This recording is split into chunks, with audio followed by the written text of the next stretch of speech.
Now, we've seen recursive functions. We've seen this idea of induction as a way of showing that these functions work, and we've seen this notion of recursion as breaking a problem down into a simpler version of the problem plus some other work. We're going to use that tool a lot. It's a powerful tool for taking complex problems and capturing them in a way that is easy to think about. So let's look at some examples. And the classic example to start with is to compute factorial. Factorial in math is written as n followed by an exclamation point, said verbally as n bang. And factorial is basically the product of the integers from 1 times 2 times 3 all the way up to n. How would we think about solving this recursively? Well, that's pretty straightforward, right? I need a base case. Simple case is if n is equal to 1.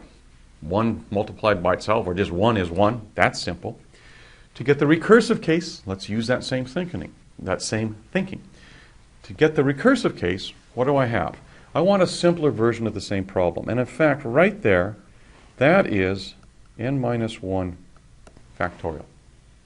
So, recursively, I would say, if I can get n minus 1 factorial, then to get n factorial, I'd simply take that value and multiply it by n. And that gives me that reduction exactly like I saw before. Fantastic.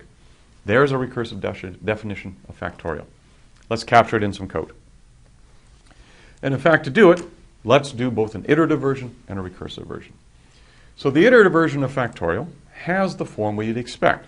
I need some state variables. One of them is going to be just the parameter n that I'm passing in, and the other one I'm going to call result. I need to keep track of the computation as I go along.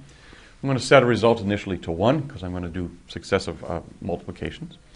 And then the iterative version basically says, if you start off with n, if it's bigger than my base case, or the stopping point rather, what do I want to do? I'm going to take my current value of result, which is 1, multiply it by n, and store it away. And then I'm going to reduce n by 1. There are those update equations that are updating the state variables. I go around again. N is now 1 smaller. And again, I take the current value of result, which at this point was n. I multiply by the new value of n, which is m minus 1, and I update it. I reduce n by 1.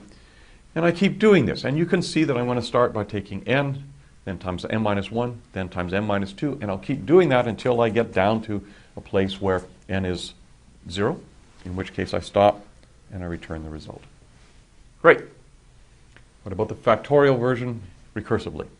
Well, factor is nice and crisp. And here it is. It just says, if n is equal to 1, if you're in the base case, just return that value. Here I said return n. I could have said return 1 because I know it's going to be the same thing.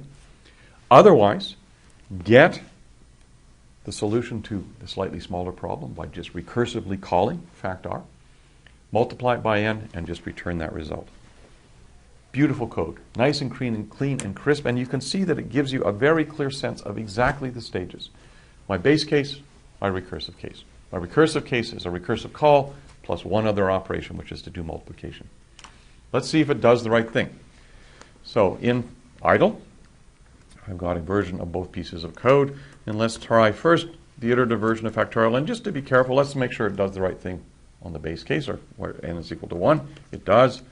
And let's give it a bigger one. I happen to know that 3 times 2 times 1 ought to be 6. So there we go. And if I give it something a little bit bigger, wow, it actually computes factorial at 25 pretty quickly. What about the recursive version? Well, let's test the same ones. On 1, it does the right thing. On 3, it does the right thing. And on 25, bam, does the right thing. And you may notice this funny little form on the screen there where it's got an L at the end. This is just telling us that Python's got such a big number, it's representing it in what's called a large format. Don't worry about it. It just says, I got a really big number. I gave it back to you. So, we didn't look at stepping through it. You can go do that, but you can see that the recursive version stops, computes the right answer, and the code itself is nice and crisp.